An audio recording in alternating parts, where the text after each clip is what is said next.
lagi di video pembahasan tugas untuk course Game UI Art di Logame Academy Batch 3. Di video kali ini kamu menonton pembahasan untuk tugas chapter 2, yaitu menganalisis desain UI dengan teori Gestalt dan teori komposisi. Di video kali ini kamu akan dipandu oleh gua M, manajer program di Logame Academy, bersama mentor Game UI Art yaitu Randy. Kita langsung aja masuk ke instruksi tugasnya apa. Tugas di chapter 2 ini adalah peserta diminta cari 2 desain UI, terus dianalisis menggunakan teori Gestalt dan teori komposisi. Kalau kayak gitu kita langsung aja ke tugasnya. Ini tugas dari siapakah? Dari Fajar Muhammad Fatih Rohman. Dia di sini mengasih 2 contoh mockup UI yang dari game Sonic Force. Pertama, dia menganalisa di teori Gestaltnya. Dia menyebutkan ada prinsip proximity, pengelompokan karakter bisa langsung dipahami pemain karena antar kelompok dibuat berdekatan dan diberi jarak. Jika kita lihat benar ya. Di sini karakter-karakternya ini dikelompokkan, dibedakan dari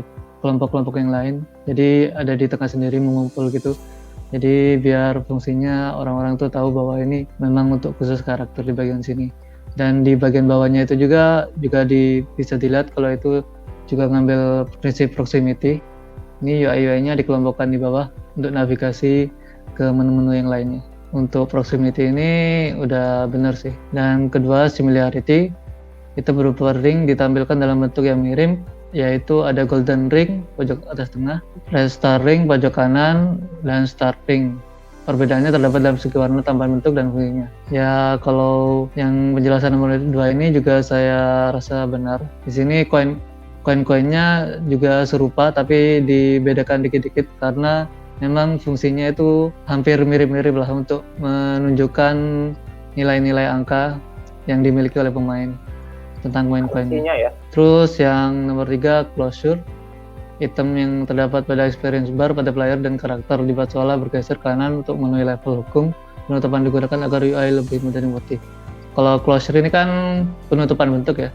Jadi memang kalau experience bar seperti ini jadi benar.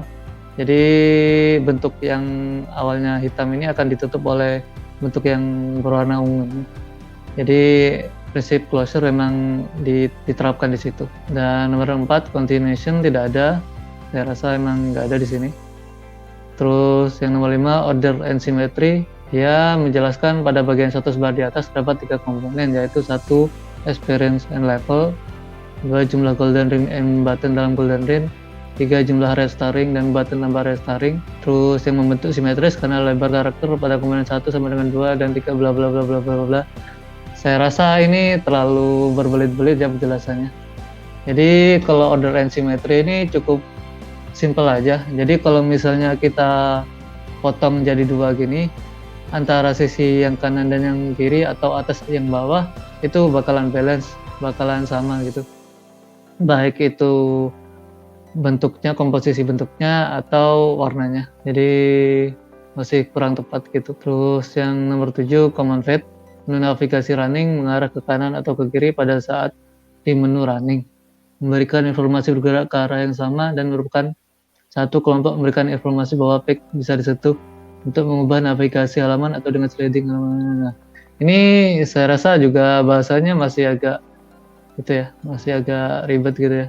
Jadi mungkin singkatnya dia menunjukkan yang bagian UI ini. Dia menunjukkan common fade-nya sama, itu fade-nya jika arah ini menunjukkan ke tombol yang bakal bisa dipencet. Ya untuk overall sih bener sih, tapi penjelasannya masih agak kurang bisa dipahami.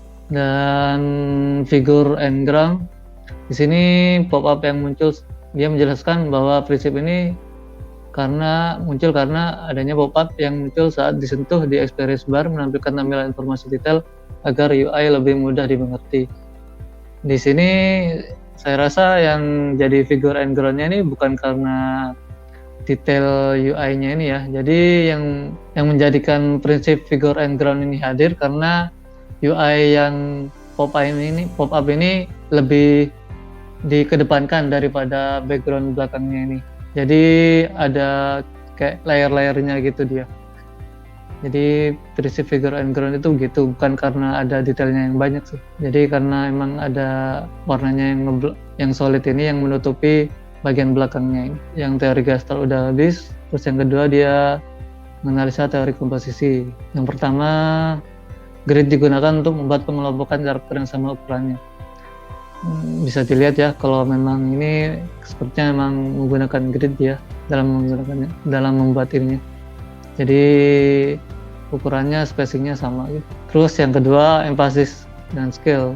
Titik fokus pada UI ini terdapat pada ring boss dan resisten dari pop-up yang muncul saat disentuh experience bar. Sisanya terdapat pada tulisan dan komponen lainnya. Saya rasa ini kurang tepat karena di sini dapat dilihat bahwa pop-up ini masih kalah empasisnya dengan tombol run ini.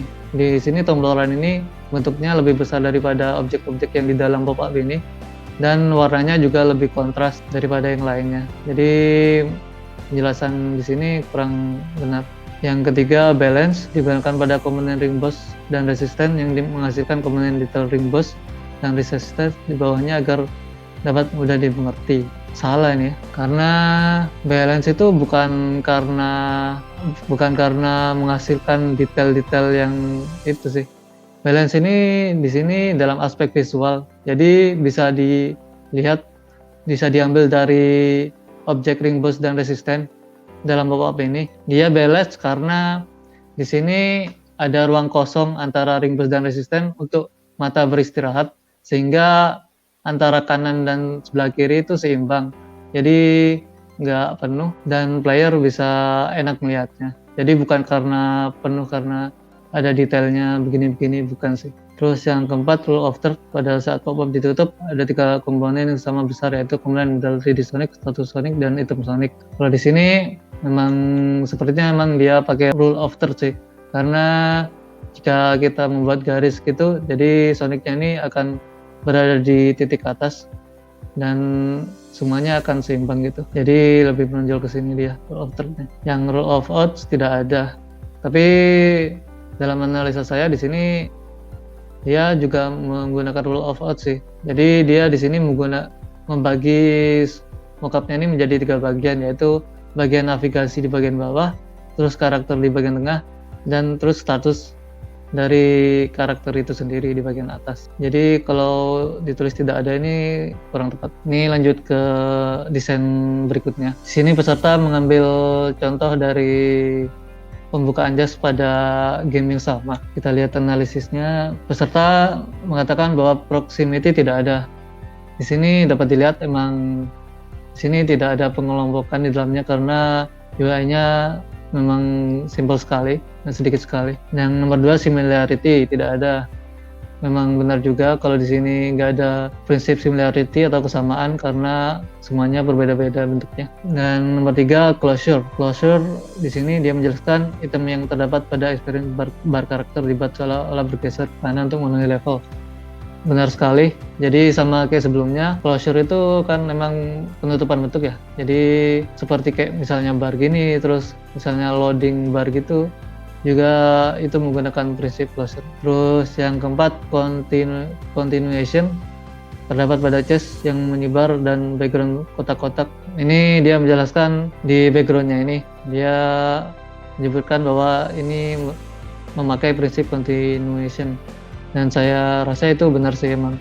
Karena di sini kita lihat bahwa semuanya memusat ke tengah. Jadi kotak ini lebih terpusat dibantu oleh UI lainnya. Terus yang nomor 5, order and symmetry. Yang kelima ini kalau dibaca sama dengan sebelumnya. Ini masih terlalu berbelit-belit dan kurang jelas. Jadi untuk order and symmetry ini bisa dilihat di prinsipnya ini bisa dilihat di bagian kotak UI-nya ini, atau keseluruhannya juga bisa sih. Karena jika kita dipotong menjadi 2 gitu antara kanan dan kiri itu, maka keduanya ini akan seimbang isinya, bentuknya, objek-objeknya gitu. Yang ke-7, command fade tidak ada, ya benar. Dan figure and ground tidak ada. Ini saya rasa itu sih karena kurang tepat, karena di bagian background-nya ini dan UI-nya ini udah jelas terlihat bahwa background dan UI paling depan ini berbeda layernya. Jadi UI-nya ini terdapat di paling depan dan background-nya ini terlihat jelas bahwa itu di bagian belakang. Itu sih. Jadi harusnya figure and ground-nya prinsipnya ini ada sih di sini. sudah ditempatkan di UI-nya. Yang nomor 2, analisis teori komposisi. Sini analisa peserta nomor 1, dia menyebutkan bahwa grid tidak ada. Saya rasa emang benar, gridnya ini nggak ada. Di sini developer hanya menaruh itunya di tengah objek-objek UI-nya.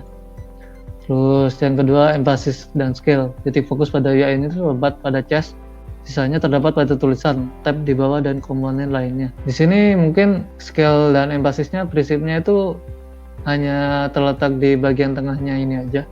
Karena di bagian belakangnya emang dibuat lebih kecil scale-nya.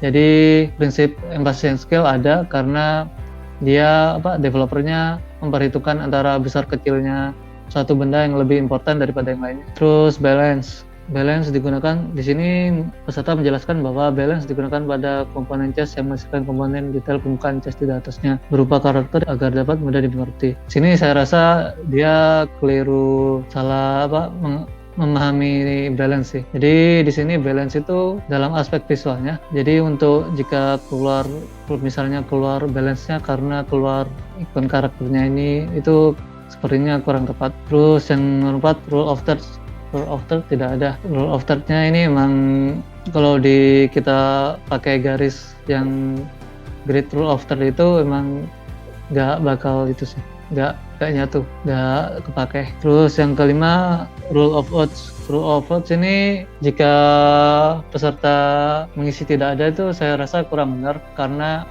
di sini prinsipnya sangat dipakai. Ini karakternya, objek yang nomor 1 adalah karakternya ini. Terus yang objek kedua adalah UI box-nya ini. Yang objek ketiga yaitu tab to continue. Jadi rule of odds di sini nih dipakai sekali. Sekian. Nah, pengen nanya sih, berdasarkan tugas-tugas yang udah disubmit, apa sih common mistake yang dilakukan oleh peserta? Common mistake-nya di sini, yang pertama, peserta masih kurang memahami betul materi yang diberikan oleh kita. Jadi misalnya teori Gestalt gini.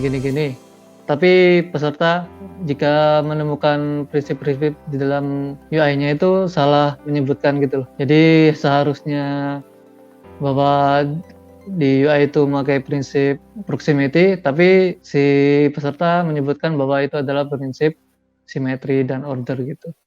Dan kedua, peserta salah memahami materi yang ada. Contohnya, kebanyakan peserta yang teori Gestalt, yang prinsip figure and ground, di sini kebanyakan peserta mengira bahwa figure and ground ini terdapat pada pop-up-nya saja, pop-up yang muncul saja.